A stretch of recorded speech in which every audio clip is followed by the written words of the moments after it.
A la señora Mayra se le volcó su caja de tesoros dentro de la pecera, pero no puede meter la mano porque el pez se la puede morder. Responde, ¿de qué manera te parece que podrías ayudarla a la señora Mayra a sacar los objetos de la pecera?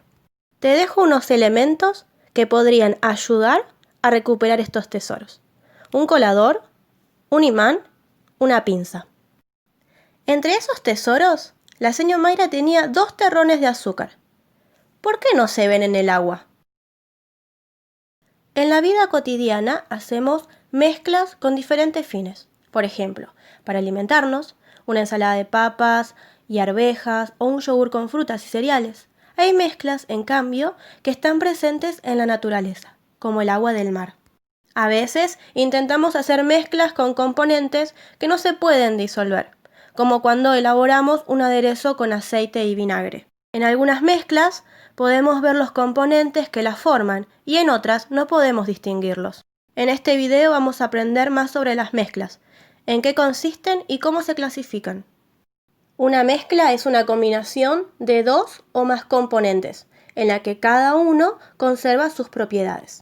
Podemos obtener mezclas sólidas, como el granito que se usa para fabricar las mesadas de la cocina, mezclas líquidas, como por ejemplo una mezcla de agua y tinta roja, o gaseosas, como el aire, que es un conjunto de distintos gases, oxígeno, dióxido de carbono, vapor de agua y nitrógeno. Las mezclas se pueden clasificar en 2 grandes grupos. En ciertas mezclas, como en una ensalada de tomate, lechuga y huevo, o en una cartuchera llena de lápices de colores, los componentes se pueden diferenciar a simple vista. En este caso se dice que estamos en presencia de una mezcla heterogénea, dado que en ella se pueden distinguir los componentes que la forman, cada uno de los cuales se denomina fase. En otros casos, las partículas son tan pequeñas que para distinguirlas hay que utilizar una lupa o un microscopio. Dentro de este último grupo se encuentran las mezclas que vamos a hablar a continuación. Las partículas sólidas están suspendidas en un medio líquido. Cuando se agitan, las partículas se mezclan. En cambio, al dejarlas en reposo, las partículas se depositan en el fondo. Algunos medicamentos para niños, como ciertos antibióticos, la tinta china o los jugos preparados, son ejemplos de este grupo. Están formadas por componentes líquidos.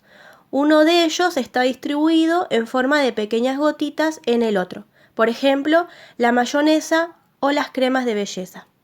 El polvo que flota en el aire solo se ve cuando pasa un rayo de luz. Aire y polvo forman un coloide. Los coloides son mezclas heterogéneas en las cuales el soluto está dividido en partículas muy pequeñas. Sin embargo, es posible distinguirlas con el microscopio o cuando las atraviesa un haz de luz. También son coloides los aerosoles, la niebla y el humo.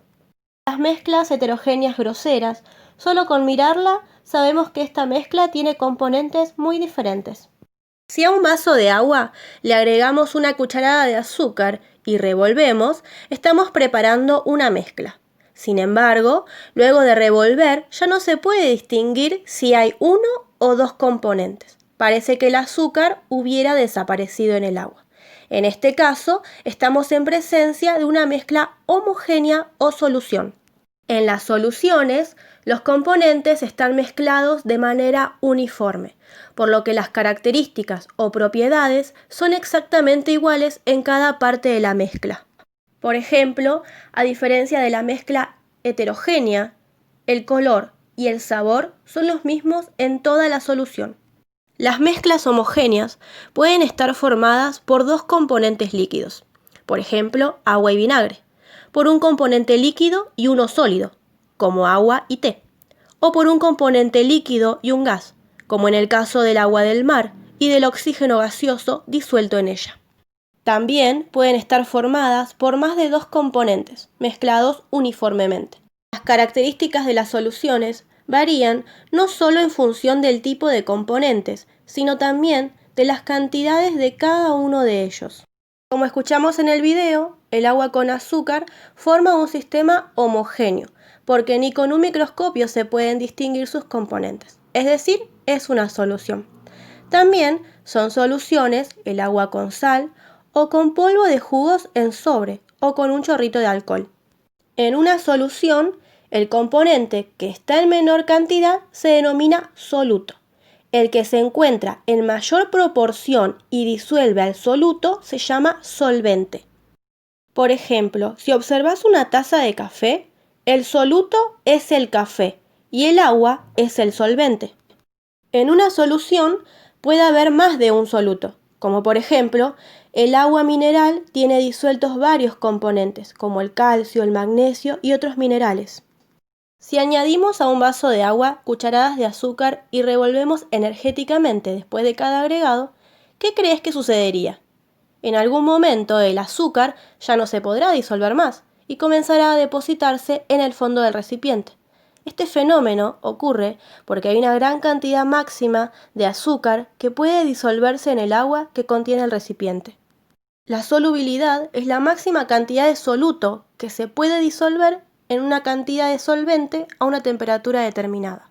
Por ejemplo, si calentamos el agua del recipiente, parte del azúcar que está en el fondo se va a disolver, dado que aumenta su solubilidad al entregarle calor. De acuerdo con la cantidad de soluto disuelto en una cantidad dada de solvente, las soluciones pueden ser diluidas, concentradas o saturadas. Esto determina cuál es la concentración de una mezcla homogénea. En esta imagen que vemos ahora se representa la clasificación de las soluciones en función de su concentración. Imaginemos que colocamos polvo para preparar jugo de naranja en un vaso con agua. En este caso, el agua es el solvente y el polvo es el soluto. Al colocar una cucharada de polvo, este se disuelve completamente y se forma una solución diluida de color naranja claro. Si agregamos más polvo, la solución se vuelve más concentrada y el color se torna más fuerte. Si le agregamos mucho más polvo, este ya no se puede disolver y comienza a depositarse en el fondo. En este caso, la solución está saturada. El solvente más común en la naturaleza es el agua. La mayoría de los materiales se pueden disolver en ella. Se dice que es el solvente universal. Sin embargo, hay materiales que no pueden disolverse en agua, como por ejemplo el aceite, el azufre o los plásticos, por más que se agite o se caliente la solución.